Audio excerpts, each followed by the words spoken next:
Yeah. Früher warst du eiskalt, sag jetzt nicht, es tut dir leid, leid. Ich hasse dich, dich und deine Feigheit. Anstatt die Fehler und Probleme zu klären, hast du geschlagen und ich konnte mich dagegen nicht wehren. Ich wollte ausbrechen, doch fand keine Wege da raus. Ich seh die Fetzen deiner Bilder noch in Sepia-Braun. Hab mich gefühlt wie ein Heimkind. Ich wollte einfach nur spüren, dass ich deins bin. Wo führt dieser Streit hin?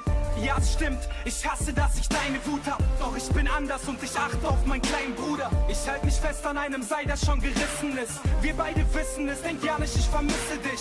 Seit so vielen Jahren gibt es nichts, was uns verbindet. Dieses Eis fängt an zu schmelzen, doch mein Schiff kann nicht mehr sinken. Kein Problem für mich, denn ich hab mich hier fabelhaft entwickelt. Doch der Weg, den ich mal ging, verlief nicht gerade wie ein Winkel. Ich wollte fliegen lernen, doch du hast mir das Laufen verwehrt. Und ich wie jede meiner Tränen aus den Augen entfernt. Jedes Mal, jeder Schlag, jedes Wort von dir riss dich immer nur ein Stückchen weiter fort von mir. Ich wollte fliegen lernen, doch du hast mir das Laufen verwehrt. Und ich wie jede meiner Tränen aus den Augen entfernt. Jedes Mal, jeder Schlag, jedes Wort von dir riss dich immer nur ein Stückchen weiter fort von mir. Du kannst ruhig kommen und mir erzählen, du warst selber noch zu jung. Doch als Vater hat man Pflichten, also stell dich jetzt nicht dumm. Ich brauch dich nicht in meinem Leben, brauchst nicht warten und nicht hoffen. Ich konnte schon früher ganz allein, Mamas Tränen trocknen, war schon immer scheißegal, wie es deinem Kind geht. Mir ist scheißegal, auf welchen Pfad du dich behindest. Hast die Zeit versäumt, die ersten Schritte und die ersten Tränen. Und selbst wenn du mal stirbst, will ich nichts von deinem Erbe sehen. Glaub mir, ich brauch dich nicht in meinem Leben. Ich weiß, wie du bist, shit, ich brauch dich nicht sehen. Also such keinen Kontakt, finde erstmal zu dir selbst. Ich denk, langsam wirst du wissen, was dein Sohn von dir hält. In deinem Leben wirst du sehen, dass nicht jeder Mensch ein Engel ist. Also pass auf, wen du dein Vertrauen schenken willst. Viele Up and Downs,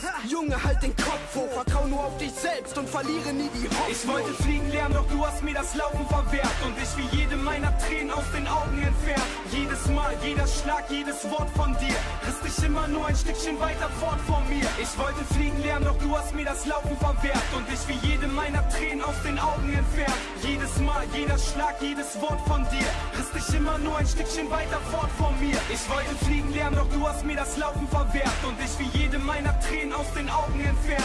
Jedes Mal, jeder Schlag, jedes Wort von dir riss dich immer nur ein Stückchen weiter fort von mir. Ich wollte fliegen lernen, doch du hast mir das Laufen verwehrt. Und ich wie jede meiner Tränen aus den Augen entfernt. Jedes Mal, jeder Schlag, jedes Wort von dir riss dich immer nur ein Stückchen weiter fort von mir.